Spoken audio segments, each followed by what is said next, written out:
Hey friends, welcome back to the show. Today's guest is Dr. Thomas Hemingway. He is a holistic and integrative medical doctor, but he didn't start that way. He graduated from UCSD Medical School, which is one of the top medical schools in our nation, top 10, and he graduated top of his class. He is a brilliant man who spent 2 decades in ER medicine before making the move into holistic and integrative medicine. And he was inspired to do this by his patients, seeing young patients younger than him in their 30s and early 40s dying of heart disease on his table in the ER made him realize that these chronic lifestyle diseases were preventable, and he needed to be teaching his patients how to do that.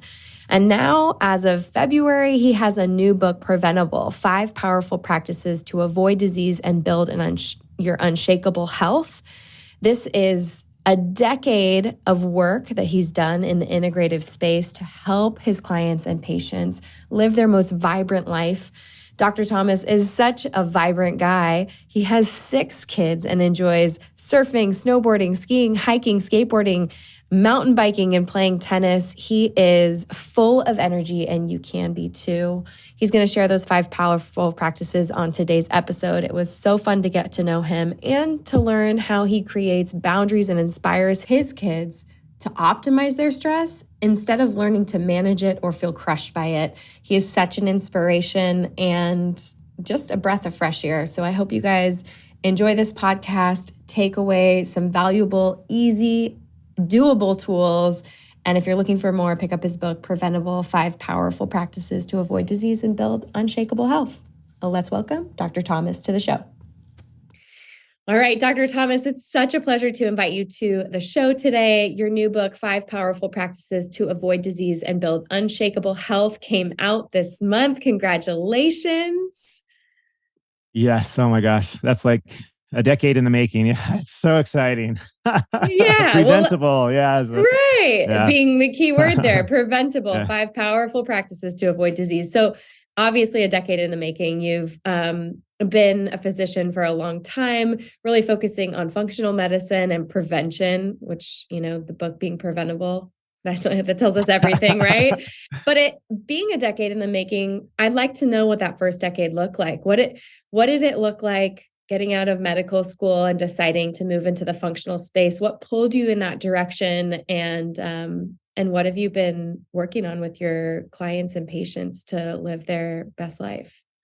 Yeah. Awesome. Well, honestly, it's kind of interesting how the whole journey played out. As a kid, I was always super, super into like the holistic approach. Like my mom was reading, Deepak Chopra and stuff like that. And I read Quantum Healing when I was like 14 or something. And so I'd already been familiar with kind of the Eastern approach. And actually in my medical school, to their credit, they actually had a course called quote unquote alternative medicine. That's what we called it back then. It wasn't integrative. That was not a thing. Functional. That was not a thing. Holistic. That was not a thing. We called it alternative medicine. And it was a little weird because, out of a class of, I think our med school class was 150 to 200 peeps. And in that particular class, I think there were like 10 of us. So it just kind of shows you back in those days, this is over 20 years ago, there was definitely not the interest that there is now in sort of these holistic, natural approaches to health. And so we were definitely outliers. We were definitely the weird ones, the woo-woo and the like, oh, you guys are like, that's not evidence-based. It's like, well, maybe it is. You just don't know. You haven't done the homework. Yeah. So I've always been natural-minded, but I did go to a standard, MD program at UC San Diego, graduated top of my class. It's one of the top 10 schools in the country and was well-trained in medicine. And they're big in science. They're like well known to be the basic science school. So I was kind of a nerd growing up. I did biochemistry in undergraduate, as well as physiology and all of that. But when I got to UCSD, I was just like, this is great. I love to understand the nuance, the molecular level, what's happening, but it just felt like something was missing. Hence, I was kind of gravitating towards the alternative medicine coursework and things like that. But I, as a kid, and I'll just be honest with you, Kelly, I don't know how many out there were influenced by like TV shows. So as a kid, I loved 2 TV shows. One was Doogie Howser, and the other was the original ER with, George Clooney and in the whole group. And so I always wanted to be that guy on the airplane when they say, "Hey, is there a doctor in the house?" I want to be the guy that can like do everything. Somebody has a heart attack, I can fix that. Somebody falls down, dislocates their shoulder, I know what to do. Somebody has a shark bite, I know what to do. And I've certainly treated patients as such. And so I was kind of the adrenaline junkie. I went into emergency medicine and board certified there. I worked for 2 decades in hospitals, clinics, and the works. But what was my turning point where I decided to take that, urge and desire to really use the natural means was when, gosh, it was about 10 years ago when I was starting to see folks, both men and women alike, who would come in with heart disease, stroke, diabetes, all of these things that, in my training 20 plus years ago were happening in, 50, 60, 70s, 80-year-olds. And I was literally seeing guys and gals younger than I with first time heart attacks. Some would even die of sudden cardiac death. And they were younger than I. And I'm like, what in the world? Something has got to give. Like, yes, in this country, we have emergency care. Like, we have state of the art emergency care, but our chronic illness care, our preventative care is so dang, I hate to even say it, but it's embarrassing for me. It's poor. It's not good. And so what I realize is that, we can do more, especially myself and my physician colleagues, we can do much better. Most of these conditions that I see in the ER could have been prevented. Almost all heart attacks, almost all strokes, cancer, most of these things can actually be prevented. Most people have no idea. They just go to the doc, they get their prescription, and they're on their merry way. And their doc doesn't sit down and say, "Hey, let's dig a little deeper. Let's find out what actually caused this thing. Let's change a few things. Let's see if we can actually get down to the deep roots and get rid of it. And you can be cured." Like, who knew you could be cured of diabetes, type 2, I'm referring to especially, or heart disease, or some of these things that are literally the number one killers worldwide. Most doctors don't talk about that at all, right? They just reach for the prescription pad. And there's a place for that. There's certainly medications that can be life-saving, but the balance is way off, and we're not doing well. It's clear. The statistics show it, right? Each and every year, the numbers of folks here in the US at home that are obese, that have type 2 diabetes, that have heart disease, that are metabolically unhealthy, right? The study everybody likes to quote from, like, what is it, 6 years ago now, was that 88% of us are not metabolically healthy. That was pre-COVID. You know what those numbers are now? They're worse. Of course they're worse. Almost all of those health-related things got worse than COVID. And so, to be able to, kind of pivot and go, gosh, what can I do more to help people not only avoid, all of us want to avoid pain, right? That's one of the basic needs, is we want to avoid pain, but we want to live our lives with joy, with happiness, with fulfillment, with energy, with vitality, to do all the stuff that we want to do until the day we die, and then done. Like, I want to surf till the day I die. And I'm literally, like, one of my goals, which will be the first ever in history to be the first surfer still surfing at age 100. That's going to be me. Like, I got big goals.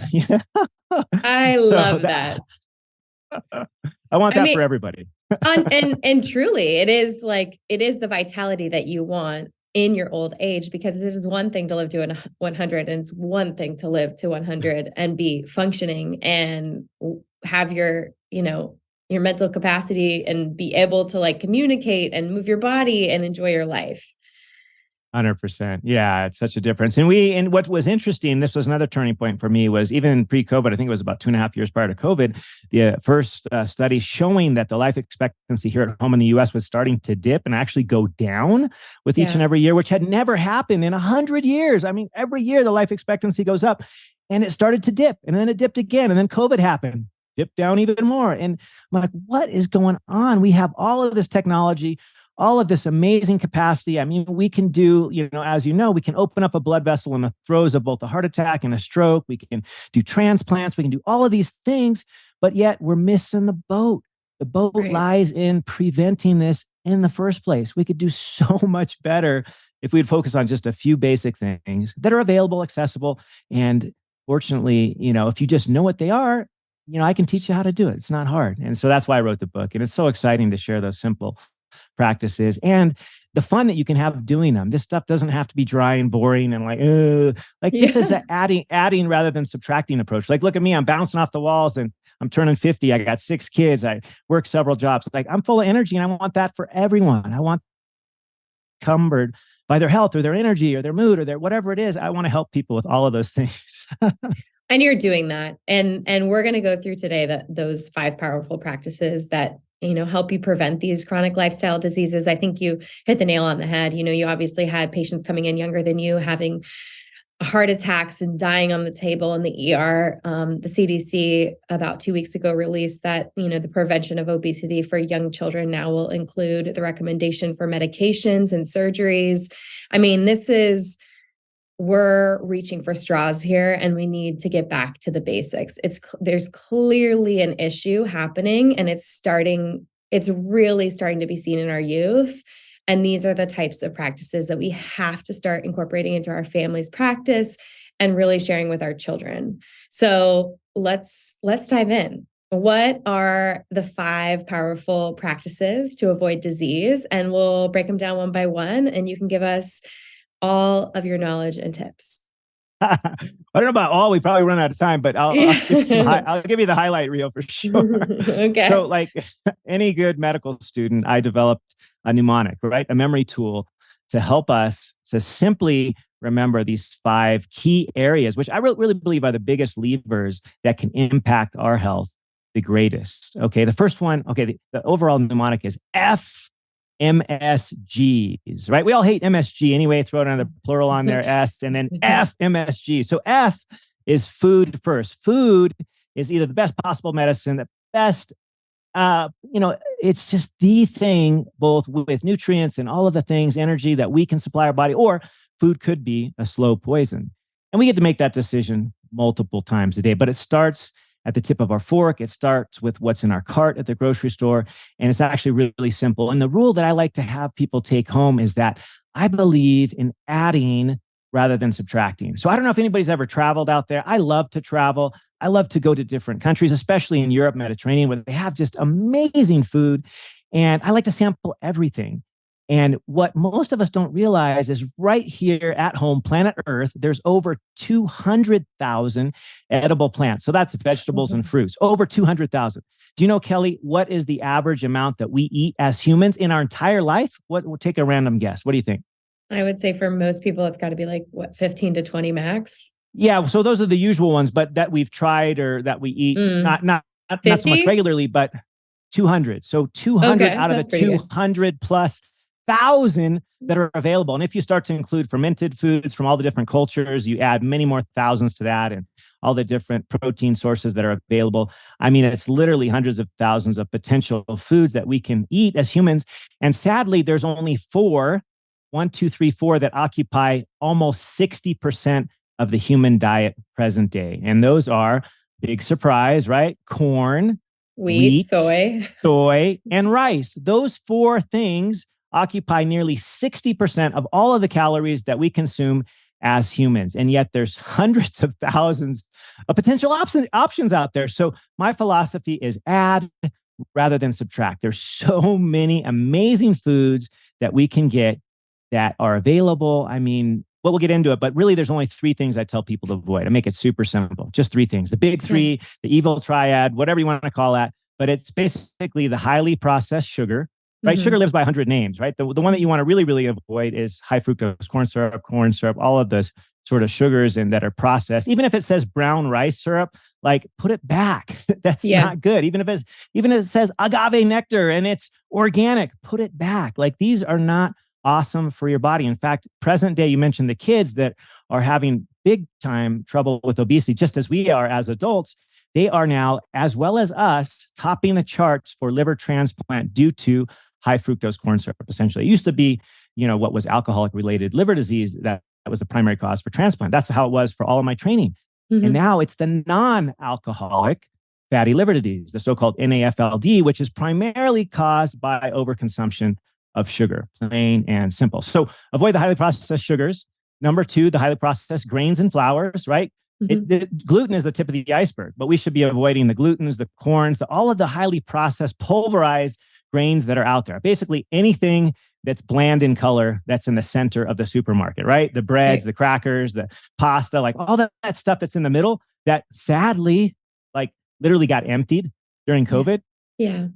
That's the stuff we got to avoid. The stuff that's on the perimeter was always there. I live in Hawaii primarily, and during COVID in Hawaii, we always had fresh vegetables and fruits, but the center of the entire store, the shelves were empty sometimes for weeks on end. We were making the wrong choice. We were eating the processed crap, the comfort foods. So that's number two. Number three is the seed oils, right? Anything that is basically made with extensive processing from any kind of seed, whether it be safflower, sunflower, soybean, rice bran oil, canola oil, all of these that are highly processed, corn oil, anything that basically says vegetable oil on the label, you got to avoid that stuff like the plague. It's deceiving because it's plant-based, but it's literally toxic and rancid, even when it comes, quote unquote, fresh off the shelf. There's really only a couple that are good for us, which is what our ancestors have been eating for thousands of years, right? You go out to Europe, to the Mediterranean, what do they eat? It's always extra virgin olive oil.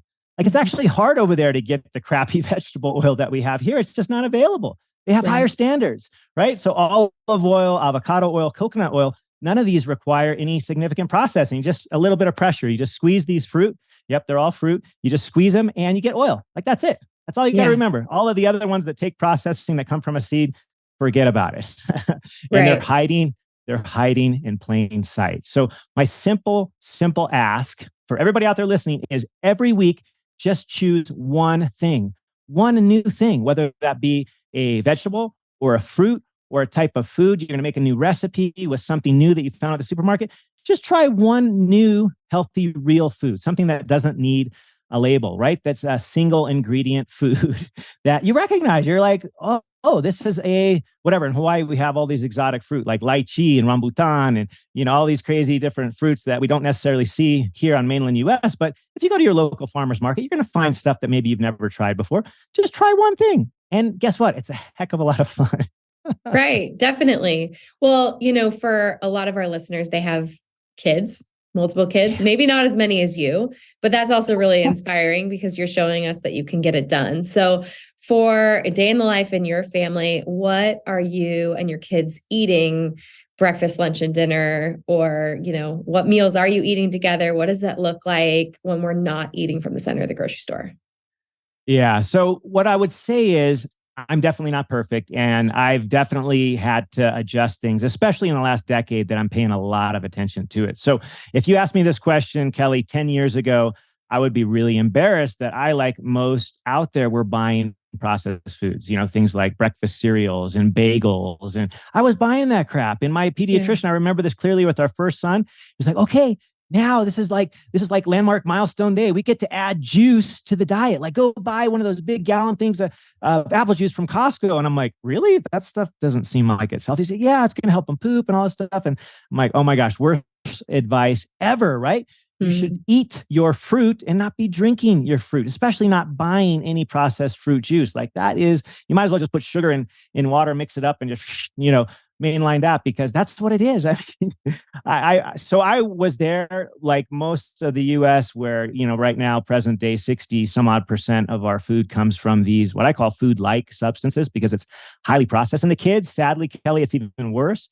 The latest data shows 67% of their diet is highly processed food. So we can do better. And in the Hemingway household, we have made a major pivot in the last 10 years. And what we've strived to do is just simply buy whole, real foods. So our favorite go-tos are all of the vegetables and fruits that you're familiar with, things like broccoli and cauliflower and all the different lettuces, especially the dark ones that are more colorful, the spinach, the cabbage, the kale, all that stuff.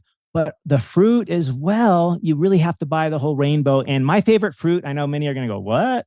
Is the avocado. Like, I freaking love avocado. I could eat avocado with every meal I can find a way. Like, coming from as a kid, I was right there with you in California, and I loved Mexican food, guacamole with all of the things. Like, I would prepare guac like almost every meal because I just love that stuff. So avocados are my favorite fruit. But with our kids, what we do is we just start the day with simple, real food. So in my family, we eat eggs. Not everybody can and tolerates them, but we all do fine. And so we have eggs most mornings. And with that, we'll throw on some kind of a protein source.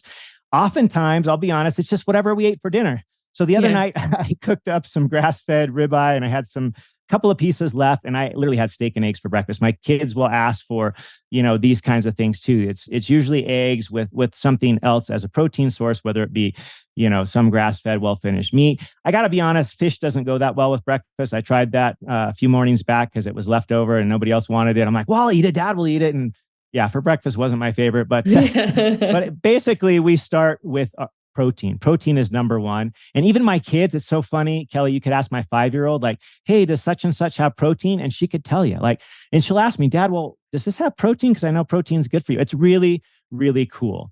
And the kids learn, and they will stop asking for whatever cold cereal that you used to buy once you give them other options. That's the key with kids. You got to bring home plenty of options. Kids are just like small adults in this respect. They love choice. They love to be in charge. So if you put 3 or 4 different things in front of them and say, hey, which of these would you like to start your breakfast with?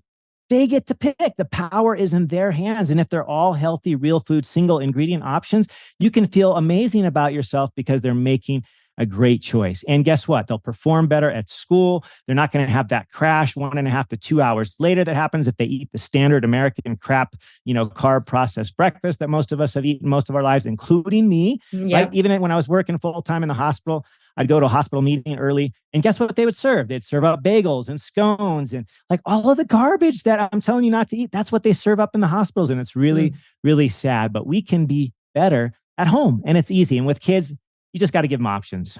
Yeah. Lots of different options. You let them pick. And then basically, no matter what they pick, it's good. It's a good option. And so that's kind of like what breakfast looks like. For lunch, we'll usually pack them something that we had either cooked the night before. And we have, nowadays we got all this cool technology. We got these little thermos things that like literally it keeps it hot the whole day. Like, dang, where was that when we were kids? Like I literally, the only thing I could take was a tuna fish sandwich and an apple. And I had that every single day for my whole growing up. And I can't even think of any other thing that I had, but it was a tuna fish sandwich and an apple. And like, I was embarrassed about it because nobody ate like that. Like I literally held my lunch under the table at school so nobody would see me because I was embarrassed. I didn't have the Cheetos. I didn't have the, fruit roll-ups. I didn't have the Welch's little, whatever they call those fruit snacks or whatever. I didn't have any of that. But you know what, Mom, thank you so much. I'm better for it. So make it fun and let them choose as long as you put out healthy choices. It'll take a little adjustment, but it'll actually be really fun for them. And one day you'll be like turning your head. You're like, oh my gosh, my 5-year-old is literally sitting there eating an avocado with a spoon. Like that's it. Like she'll just sit there and eat the thing with the spoon and she's happy. She's smiling. I'm like, wow. Like how many kids will just sit there and eat a half avocado with a spoon? And they're like, just ear to ear grin. Like it's awesome. But it starts with you. You have to set the example. You're the one that buys the food anyway, right? So, make it fun, keep it real, single ingredient stuff. And then, throughout the day, make sure they have choices. That's the main thing. And with kids, I'm not telling them, hey, you need to be doing intermittent fasting or, hey, no, the kids, they'll tell you when they're ready to eat, they'll eat. And you just tell them, listen to your body. I just call it mindful or intuitive eating. Just let them dictate. And if they're eating whole and real foods, they'll tell you if they're hungry. And like I said, you just have healthy options for them. So basically nothing's off limits. It's really cool to see because they will follow your lead, but it's got to start with you. And it can be fun. It can be fun. I have to say that like, it's surprising how much they absorb. Like Sebastian just being 4, he knows what has protein in it because we talk about it. He knows what has fiber in it because we talk about it. Like, he knows what we're looking for on our plate and he's a great eater, but I think it has to do with exposure and letting him take control. Like his kid's knife, his kid's cutting board, like it was a lot messier and there was a lot of cleanup, but man, was it worth it. And I found that I've seen with my second, just because I'm more, I want to say like more in a rush and trying to get everybody fed, that I wasn't including Toshin as often as I always used to include Sebastian. It was a little bit slower with one child. And I've noticed his eating behaviors, it emulates how much exposure and modeling he gets from us. Like how often are we sitting down all together and all eating the same things? How often is he getting to get in the kitchen tower and help me make dinner?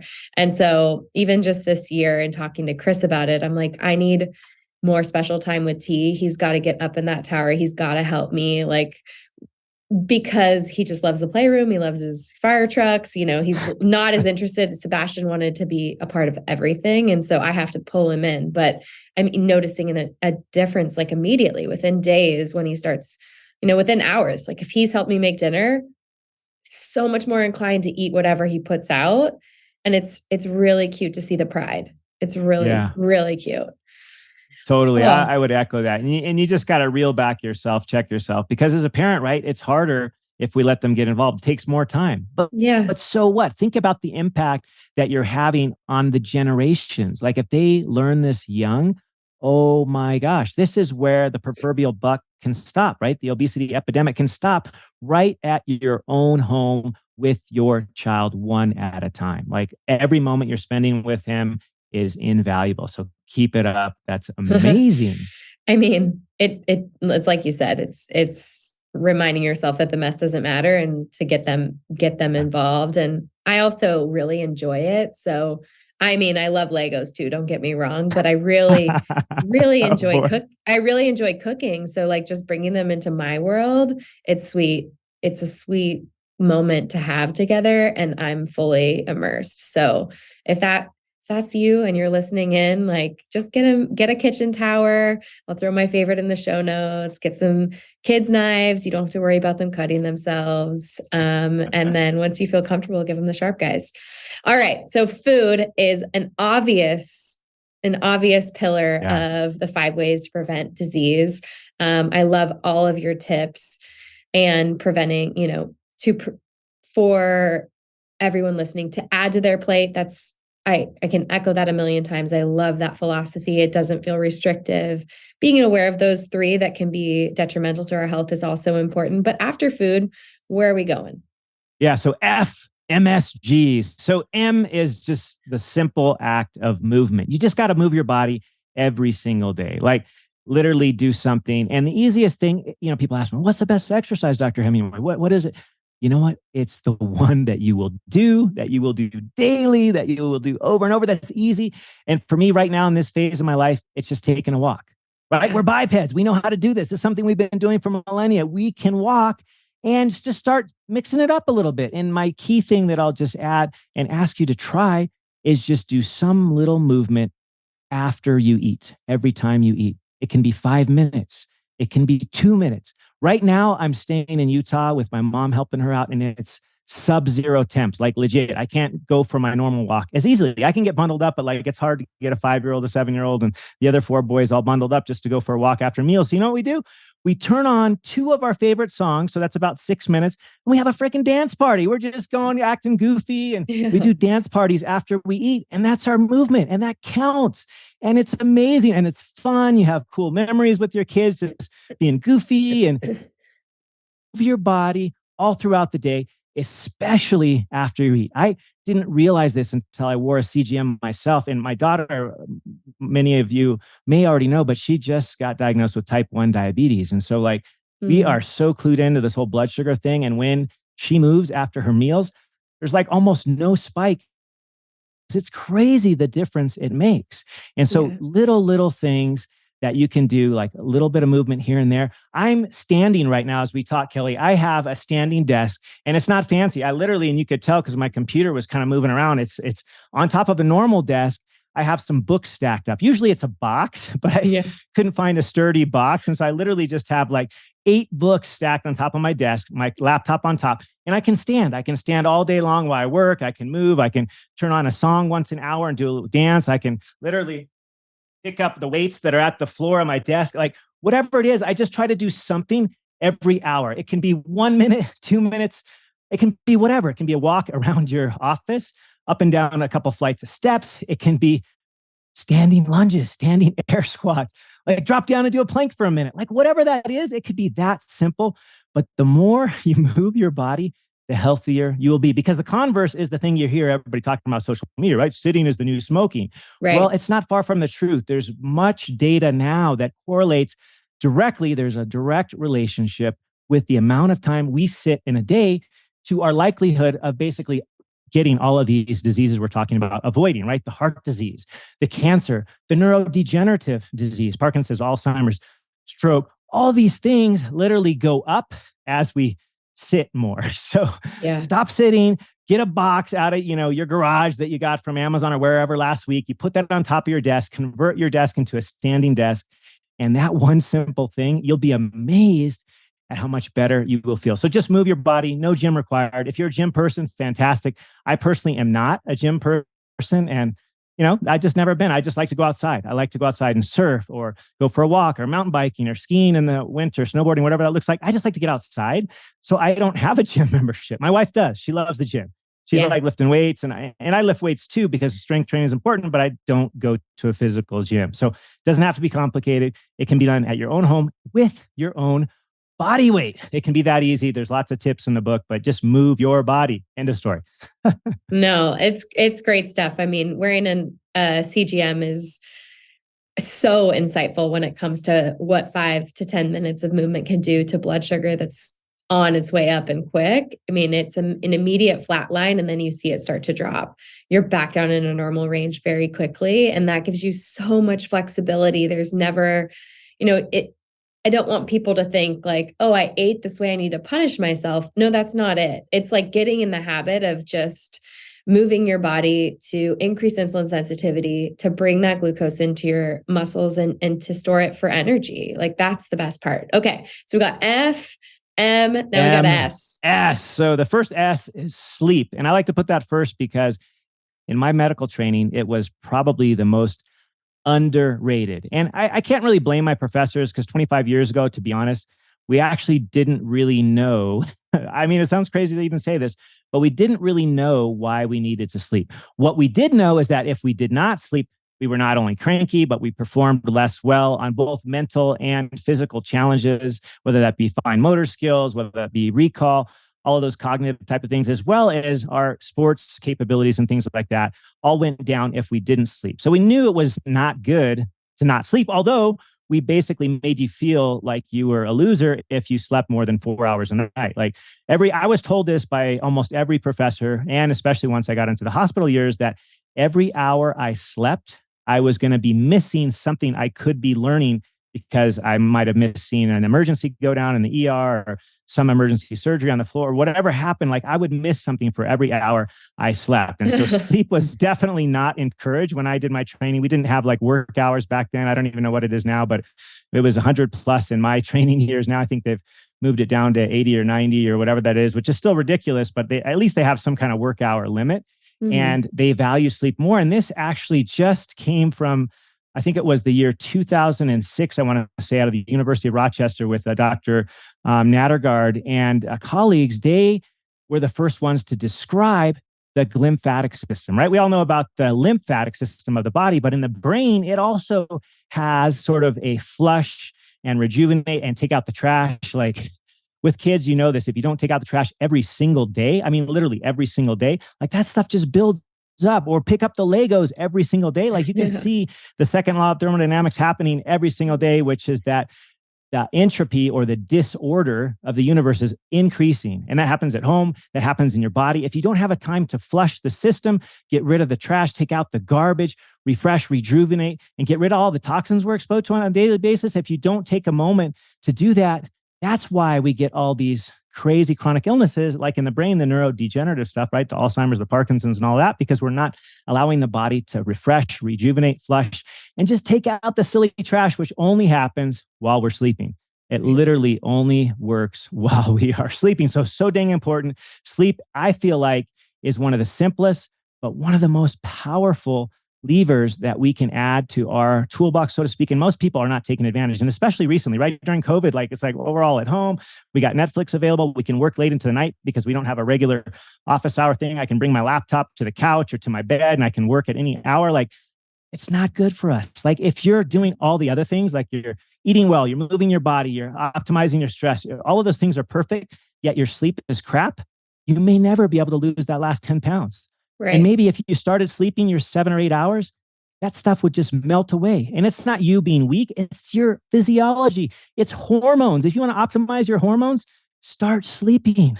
And you don't have to have one of these fancy watches. I literally stole this from my wife because she wasn't using it and mine broke. So I just was curious, well, how does this one compare to the one I used to have? And it's kind of fun, it gives you a sleep score and all this kind of stuff, but you don't need that.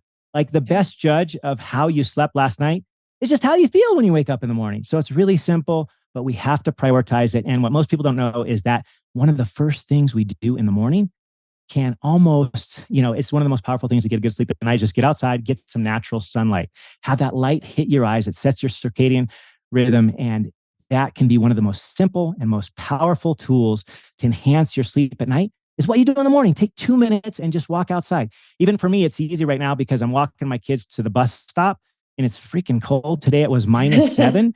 Oh, And geez. I didn't want to do it. It was really cold walking out there, but having the light hit my eyes, seeing the snow on the ground and on the trees, it was beautiful. And like I could barely stand the 7 minutes because I usually go out there in my board shorts. I'm, from Hawaii. I always wear board shorts no matter what. Even if I'm snowboarding, I wear board shorts and I just put a thin pair of ski pants on top of that. I can't get out of the board shorts. But getting outside for those 2 minutes is so beneficial and so powerful. And at night, the best thing I can tell people that's simple is just have a routine. But make it a good one, right? Like not only should you have like a quote unquote curfew like I have for my teenagers, but you got to have a food curfew too, right? You shouldn't eat about 3 hours before you go to bed because your body requires tons of energy to digest, metabolize, and assimilate your food. Like it takes a lot of energy. If you eat a big meal, we've all done it, right? I do it occasionally if I'm out with friends and we're out of town visiting, whatever. And if I eat a late meal, I pay for it. Yeah. Like I'll have a 50 as a sleep score. And I'm like, what the heck? I'm usually in the 80s and 90s. Like, and just from that meal, like nothing else was different. So trying to not eat within about 3 hours before bed, super golden. And then the other kind of curfew, we got to have a device curfew. And that's really, really hard nowadays. And we all know that the blue light, which is basically the one that really are what are called intrinsically photosensitive retinal ganglial cells, they sense that wavelength of blue light and they tell the body, hey, it's daytime. You need to be up and at it. We got to delay that melatonin. And so if you're looking into a screen right up until the moment you go to bed, your sleep will suffer. So I usually tell people 2 hours, but honestly, that's really, really hard to do, even for me. So 1 hour. So easy. Just avoid devices for 1 hour before bed. And then you're like, well, what else do I do? There's so many other cool things you can do. Read a book, right? Read a book, sit in a warm tub, do a prayer journal, whatever, gratitude journal, do something other than stare into a screen. It's actually kind of fun because you can get creative and you can be like, how many things can I do that don't require electronics? Like think about what you would do if you were camping, it's like really, really cool. Like that's how our ancestors did it. They were all in bed shortly after it got dark and they were much more healthy. They weren't dying of heart attacks and diabetes. Maybe they would get an infection once in a while, but like they didn't have these chronic illnesses. And it can start so simply with prioritizing our sleep. And there's a lot more nuance, but that's kind of the basics. Have a routine, get some sunlight early, avoid eating and the screens right before bed, and just have what works for you because it's so different for everybody. You just pick what works. If you like the warm bath, check, do that every night. If you like, journaling, do that. There's actually a new study that just came out with respect to journaling, and they didn't quite use that term, but it's basically all of us can have nights or times where our mind is racing, right? We're like, holy crap, like how are we going to be able to, settle that, hamster wheel down? Like how we do that? Well, just take out, it doesn't have to be a journal. Take out a piece of paper and just do the mental dump, the download. Just dump all the stuff that's on your mind, get it on paper. Maybe that'll take you 5 or 10 minutes. And then, do whatever you want after that, whether it's the bath or, reading something, meditating, like whatever that looks like for you, hanging out with your partner, just chit-chatting. Like it's amazing, these simple little things that are done without electronics, how they can be enjoyable, but how they can prepare you for an amazing night's sleep. And then all the usual stuff, keep your room cool, keep it dark, keep it quiet, all of those things as well. And that's all in the book. But number one, you just have to have a routine and you got to do it even on the weekends. Once in a while you can, change it up if you're traveling, but for the most part, we're creatures of habit, just like our kids are. They need a routine. Mommy and daddy should have a routine too. That's simple. I will say when you have kids and you get them on a pretty strict routine, it's a lot easier to habit stack your own routine behind theirs. And family dinners, sitting around a dinner table for our family happens somewhere between like 5:15 and 5:45 right now. And then, we're upstairs for bath at 6 and sleeping by 7, the little guys. That's been amazing for me in not having a late dinner. And then beyond that, it's like, okay, if Chris and I are watching a show or we're on our phones, I was having a hard time shutting it off. And so was he. And one of our goals was like to read again, but we got paper books again this year. And that's Yay. really helped because, sleep is so critical, especially with young kids, lack of sleep. And I will be the first to tell you, I was not good at getting my kids to sleep until I got a little help with it this year. And now they sleep until 6:30, but it was like 4 a.m. wake ups for us. And if we weren't sleeping by Ugh. 8:30 or 9 o'clock, we were wrecked, like absolutely wrecked. How could we function? So all great tips. Can you just expand a little bit before we move to Yeah. the G on what the curfew is for your kids? I know you have some kids in high school and college. What's the curfew for your kids? How are you setting boundaries for them with electronics? Yeah. So, I'll answer the first part, or the last part first. Actually, with my kids, I know it's like really, really crazy. None of them have their own personal electronics. Even like, I mean, it's crazy. They have a cell phone, my older ones that are in high school and beyond, but it's literally one of these silly, non functioning phones that you can't even get online. You can send a text and you can call, but you can't do anything else. They do have computers, they have laptops, and so they do have a device that they use for their schooling, but they actually don't have a personal device that they can take up into the bedroom. So I'd say number one, you got to get the devices out of the bedroom for your kids and for you. Like it's actually better to have it out. It's not going to distract you. The lights aren't going to pop off at any time. You're not going to get the EMFs from it. Like take your phone out of the bedroom. I know it sounds crazy. No, I You love will it. survive. You will survive. Your kids will survive. You will survive. Take it out of the bedroom. So that's number one. And then for the bedtime piece, I'll be honest, it depends on where we are in the world and what time it gets dark. So right now it gets dark pretty early, because it's winter. So the days are shorter. I'm doing similarly to you. We're doing dinner sometime between 5 and 6. Then we do the bath and we do a little reading time. And so bedtime is, hopefully by 7 for all the younger kids. For the older kids, 9 o'clock. And that still sounds kind of like early for like a high school kid and a college kid, but like they get it. Like they understand it and they want to be up when the sun comes up and they want to be ready to either, go off and surf if we're in Hawaii, go off and ski if we're in the mountains or something else in the morning. They want to be ready for that. So they don't fight me. Like I let them read that last hour before bed if they want to, but the screens are off. They don't have any devices in their room at all. All of those devices stay in our sort of, main area, which is like the kitchen. We have a big giant table that can seat like 20 people. And so all the devices just sit on that table and they stay there. The kids go upstairs to bed. They don't take a device with them. And so we keep it really simple. So that's number one, devices out of the bedroom. And then for us, it's kind of just revolves around what time does it get dark? Because if we're like lately, we've been in Utah because my mom is ill. And like in the summer, it Sorry. doesn't get dark till like 10 o'clock at night. I mean, it's actually kind of hard. And we still put our little ones to bed before that, but it's a little hard. You got to have blackout curtains. You got to have that extra layer of complexity Yeah. because it's just light outside. And so usually it revolves around sundown. That's kind of like gives us a T minus maybe 2 hours max to kind of do the whole routine. And Yeah. it just varies upon time of the year. But typically for our school age kids, it's around 7 to 8, and then our older kids around 9. And then maybe on the weekend, if we do like a family movie night, like 10 tops for the older kids. But it's just not a thing. And for my older kids, like it was pretty easy to kind of sit down, just father to son. As you know, I got 4 boys right in a row. So they're my older kids. And I would just tell them, look, I've worked in the hospital in the ER for over 20 years. And after 10 o'clock at night, I've never seen anything good happen. People are out on the road, they're under the influence, they're crashing their cars, they're doing things they shouldn't be doing, whether it be alcohol, drugs, or otherwise. Like nothing good happens after 10 p.m. So why would you ever want to be up that late? And they're like, oh, dad, we get it, man. Our friends, they're like whacked and they can't even get up in the morning for school. Like, I totally get it. No problem. And so it just hasn't been an issue.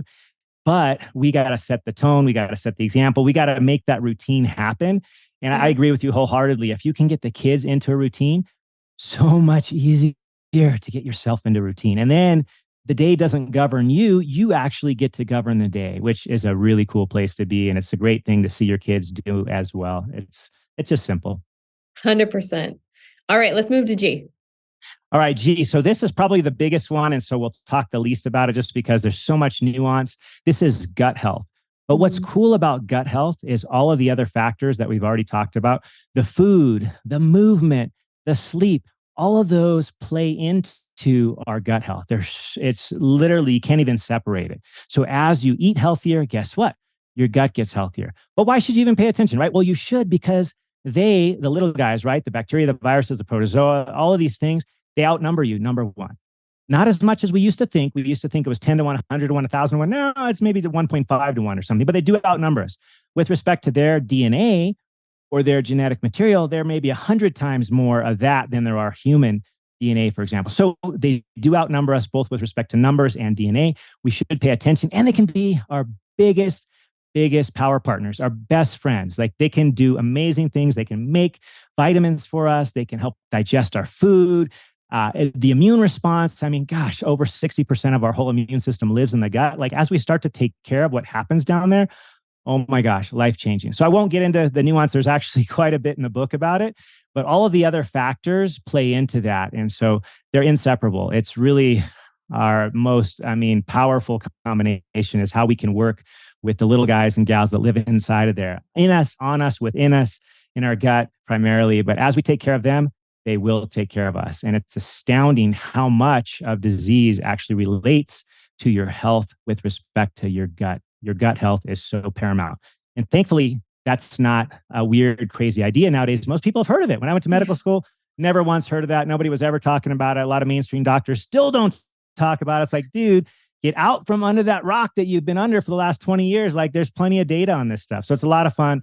There's so much nuance. But if you do all the other things well, your gut health will reflect that. So it's powerful. Gut health is critical. 110%. If there's something you would recommend our listeners add to their diet, since you're about adding and nourishing, what would it be to promote gut health? Yeah. So the two favorite things I love are prebiotics, which are all the real fibrous stuff. My favorite are the Brussels sprouts. I just love them. And asparagus. Those are my two go-tos. There's a few others I love. Jerusalem artichokes. Anything fibrous is basically you eat it for them more than you eat it for you. Like, this is literally for them. And as they get healthy, they will help you in so many ways. So add a bunch of prebiotic stuff. And then if you like those funky fermented things, which I just think they're awesome. There's so many, spending the last 30 years of my life in Hawaii, like kimchi is a total go-to for me. My dad loves sauerkraut because he lived in Germany as a kid. I can't stand sauerkraut. I don't know. It's just a different, the whole thing. I just like the spicy I'm right there with kimchi. your dad. But, oh, cool. So there's just, there's so many varieties. There's literally thousands of different fermented food options. And so I would say between the prebiotics, which is the fibrous vegetables primarily, and the probiotic type foods, which there are literally thousands of, like, add those to the daily. They got to be part of your each and every day, because bacteria, they only live a couple of days, right? They're dying, they're growing, they're multiplying. I mean, you got to take care of these guys every single day. So add something new, either a prebiotic or a probiotic rich food to your diet every single day. And not only will it be super fun, but man, you will see the difference. It's so good. Oh my gosh. You'll be, and what's really cool and people notice right away is their cravings will change. So all that hyper palatable junk food that we're told to eat, that's in the center of the grocery store, that's literally the least healthy for us, you stop craving it. Like, it's not you being weak, wanting to reach for the Oreo. It's your gut's just not healthy. As you change your gut, you literally will have different signals going to your brain saying, hey, I'd rather have that kale salad, or hey, I'd rather have just a bowl of Brussels sprouts with maybe a little salt and pepper olive oil on it. Like, it's night and day. And I will tell you from personal and thousands of shared experience, like, you just can't even predict how much this will make a difference, but it literally changes that biology with the very chemical messengers that tell you what to eat. Completely changes when you get your gut healthy. And it's such a fun thing to see, even in your kids. They start telling you, hey, I want that asparagus. I want that Brussels sprout. Like, my kids love Brussels sprouts. Like, what kids love Brussels sprouts? I hated them as a kid, but it's really fun to watch. Definitely. One of my favorite swaps for someone who maybe is stressed, working from home, find themselves like down in their kitchen, opening the pantry, is they're looking for something fast to eat that's already prepared. And those fermented foods are my go-to. One, because they're palate cleansing. They're like bitter or sour, and that fermented flavor. So I always say, like, if there's a time to mow or chomp down on some of that, it's like, if you're heading downstairs and you're looking for something crunchy or salty, it's like, open the fermented foods, grab a fork, have a few bites, head back upstairs, and like reassess how you feel. Yeah. No, what's really amazing, I don't think we give ourselves enough credit for this, is how quickly these things can change. And if you just think about biology, like these gut bacteria, they don't live that long. They live a couple of days, Right. And so you're constantly cycling through. And so as you make these changes, you can literally start to see results rather quickly. And although it may have taken us years to get to our crappy 88% of us are in this crappy metabolic state, like literally over the course of days to weeks, we can see that stuff start to change. And you notice it, which is really cool. And you might have a brief period where you feel a little bit funky and weird. Maybe you're having some candida that's dying off or whatever as you eat all the healthy stuff, but you will notice relatively quick that these things can change. And so it doesn't take that long. It's super fun, especially the adding rather than subtracting rule, because there's so much available now that when I grew up, we just like nobody was having kefir and nobody was, having kombucha. Like none of this stuff was even available. Yeah, we had yogurt, but yogurt has very little probiotic in there compared to other things. And, we had sauerkraut, but I just, my gut wasn't healthy and I didn't like it. My dad ate it every day. My grandpa ate it every day, but I couldn't touch that stuff. I mean, I was like, nope, not for me. But yeah, it's amazing how quickly this can change. So that's what I want people to remember is it doesn't matter how many days, years, months you've been metabolically unhealthy.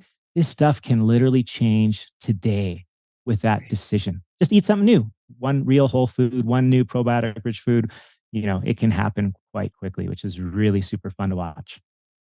I love the motivation and the hope that you're sharing with our community. It just, I think there's a lot of doomsday talk and, we do see the increase in obesity, heart disease, diabetes, preventable chronic lifestyle diseases, but we every day is a fresh new day to start a new habit and try again and change. And just looking at your life, like you've been doing this for a decade now. And, there were a few previous decades that didn't look like this, and it's absolutely doable with even 6 kids. So yeah, let's totally let's hit the last letter of your mnemonic, FMSGs. Yeah. FMSGs. So let's the last go with one is G a second S. Second S. And this is one of my favorite things to talk about, but also very underappreciated, as was the other S, sleep.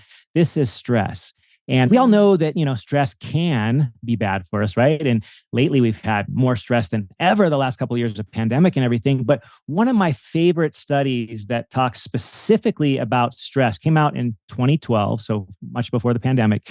And what's cool about it is they literally studied 180,000 patients. So it was a huge, huge study. It was in the journal Health Psychology. Keller and colleagues did a study. And what was really interesting is that it wasn't exactly as they and many of us would have predicted. So here's how they did it, real simple. They had these 180 some odd thousand people, rate whether they felt like the stress in their life was at a high level, a medium level, or a low level. That was the first part of it. And they followed them for a decade or more. And then they got to see, so how many of these people developed chronic disease, how many had heart attacks, strokes, cancer, how many died young, prematurely, what have you. They followed these folks it was over a decade. And what they found is that what was very interesting, it wasn't just the thing that we would predict. At the highest amount of stress, those people died younger, they had more heart disease, they had more stroke, all this stuff, cancer, more stomach ulcers. That's what they thought. But that wasn't exactly how it played out. So if you were in that group of the highest stress, you may or may not have had increased risk of all the chronic diseases. So they found a subset did. But that subset was the folks who, between their ears, right up here, they believed that the stress was bad for them. Like, stress is going to kill me. Well, it was a self-fulfilling prophecy. Maybe they died younger, or stress is going to give me a stomach ulcer or heart attack. Well, maybe that happened because they believed in their mind that was bad for them. They gave it that meaning. However, there was another part of that same group that had the highest level of stress in their life that believed that the stress could be beneficial. They could grow from it. They could have a so-called challenge response, a growth response. They could do like many of us did in COVID years, that we had to pivot a little bit because we were bombarded by all these changes in our environment, whether it be with our business or what have you. We had to pivot. We had to change it up, do something a little bit differently. But these people with the highest level of stress that did not believe it was bad for them, that actually believed, what? I could grow from this. I could benefit from it. This is the type of stuff that all the athletes out there that are really good believe that is actually good for them, right? The competition, all of this, harder I work, like this is good for me. I'm going to believe that. If you believe that, not only was the stress not harmful, in the way that the other folks in that same group were dying younger, they were having more cancer, more heart disease, everything else. It was actually protective. They lived longer and they lived healthier. More importantly, they lived healthier. And it starts right up here. Keller and colleagues, 2012, 180,000 patients, one of the best studies with respect to this. And it all starts with what you and I get to decide upstairs, the meaning we attach to that stress, because we're all going to have it. We can't always predict it. And oftentimes we cannot.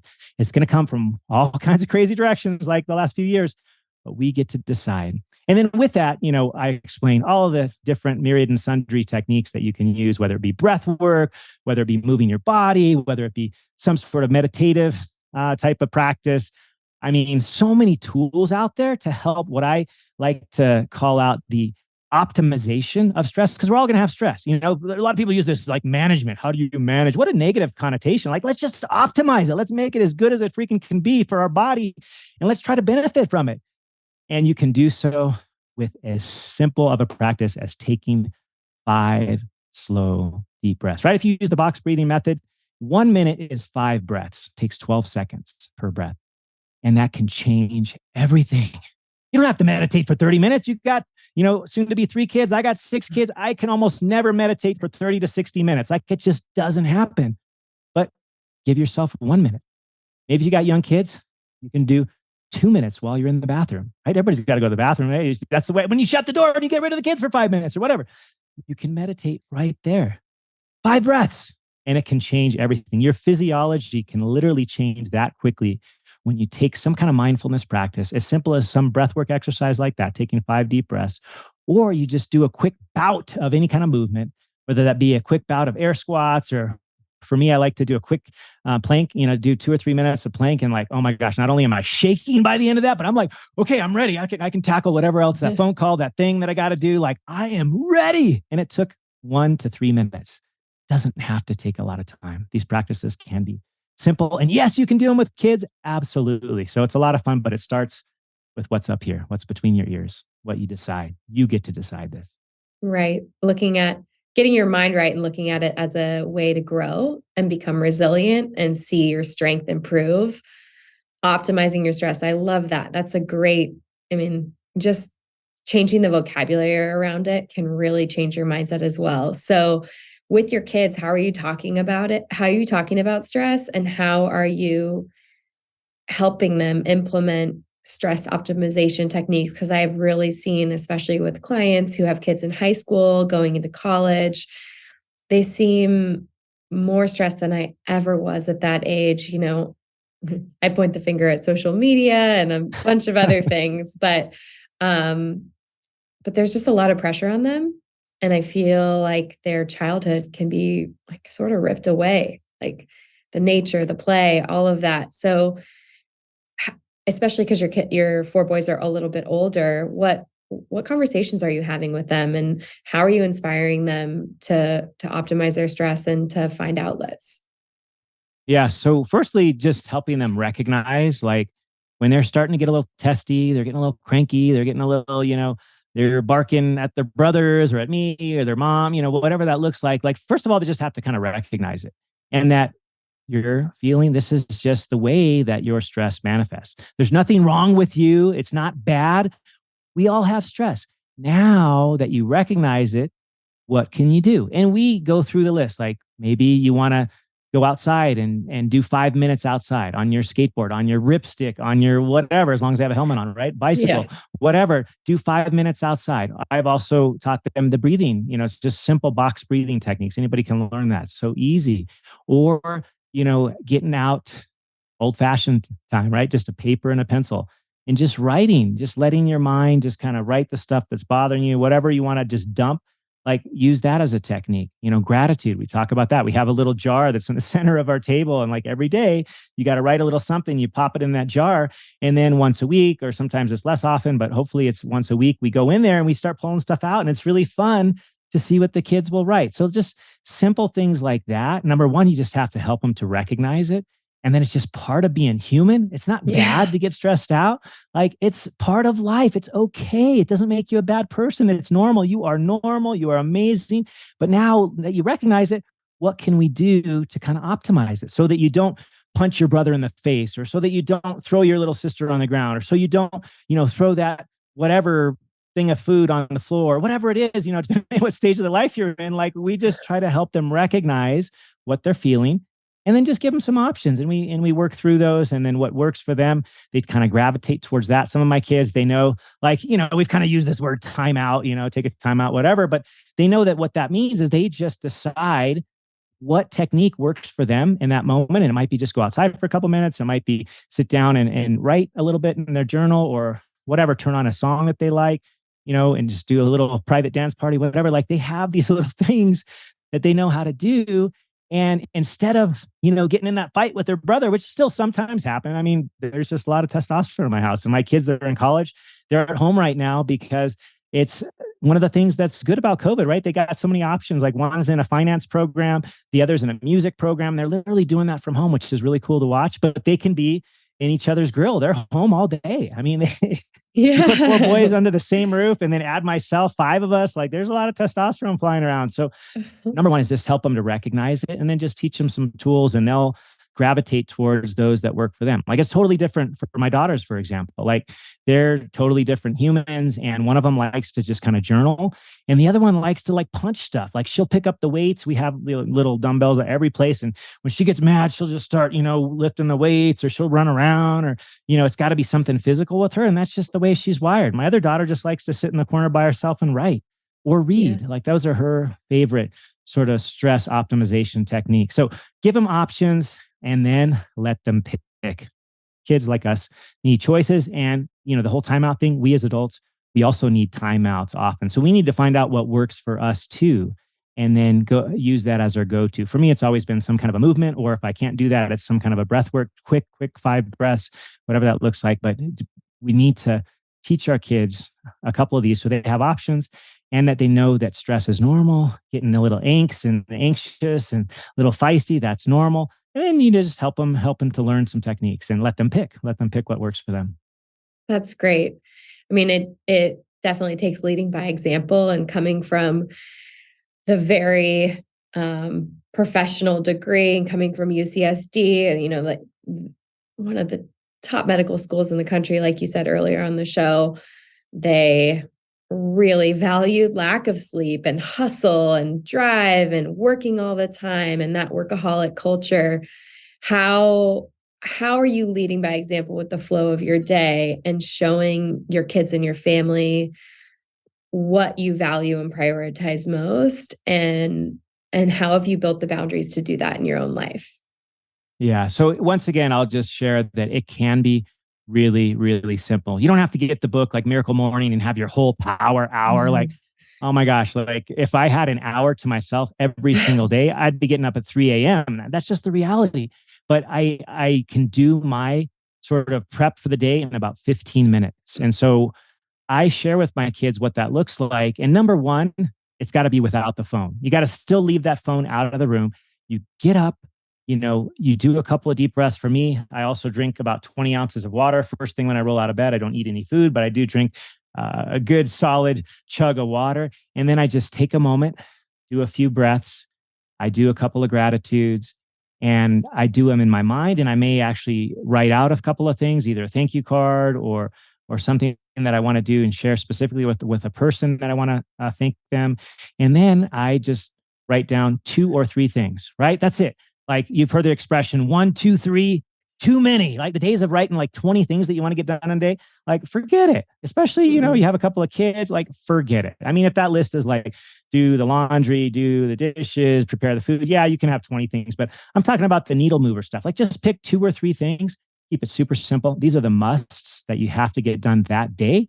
And that sets the tone. You make your intention clear when you start the day, that this is what I've got to do. But you also preface that with your couple seconds of breathing. Hopefully it's a minute or two, your mindfulness. I tend to, I'm a like take all of these and do them at once kind of guy. I just go out for a 10-minute walk.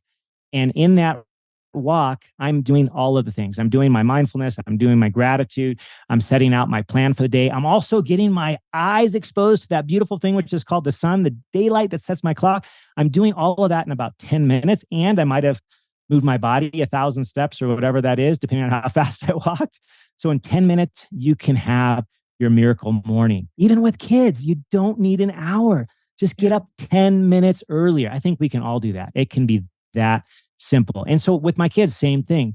I asked them, okay, for school tomorrow, like, what do you got? So some of them are online. They have, meetings and discussion groups with their teacher and things like that. They tell me what time it is. So we kind of decide, okay, what time do you need to get up in order so you can have your time before that starts, right? We don't want to crash land into our day. We got to call it 8 a.m. We don't want to get up at 7:55. Like, that's just silly. Nobody wants to live like that way. I mean, that will increase our stress, right? This whole business of stress, like, we want to optimize it. So give yourself a little extra time. Maybe it's just get up 15 minutes earlier. Have that moment to yourself without the phone where you can do your breathing, do your mindfulness, write down those couple of things you really want to do today that are sort of that top priority kind of thing.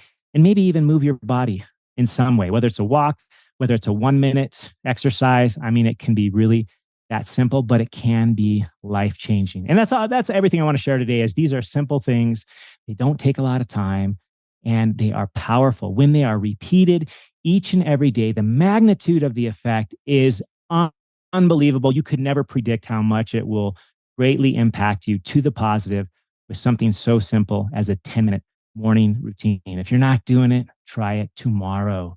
You've got this.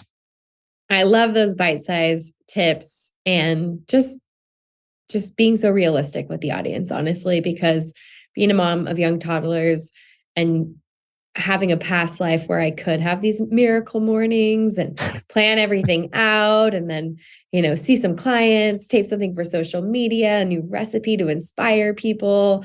It's a totally different world when you have mouths to feed and a crazy house of boys and just taking some time for yourself. And then being the mom, or a parent in general, there's a lot of guilt when you take personal time for yourself. You feel like you're taking it away from your kids. One of the best things that we, invested in was getting some help to get our boys sleeping a little bit later, because it was like looking at having a morning routine for me when my kids were waking up at 4:15 was waking up in the 3 o'clock hour. That's just, I know how important sleep is. That just doesn't work. And so really getting them to a place where they're sleeping till 6:30, like my alarm does go off at 6 now, and I can meditate and brush my teeth and pee and put clothes on and then be like, okay, guys, I'm ready. Let's do breakfast. Let's do coffee.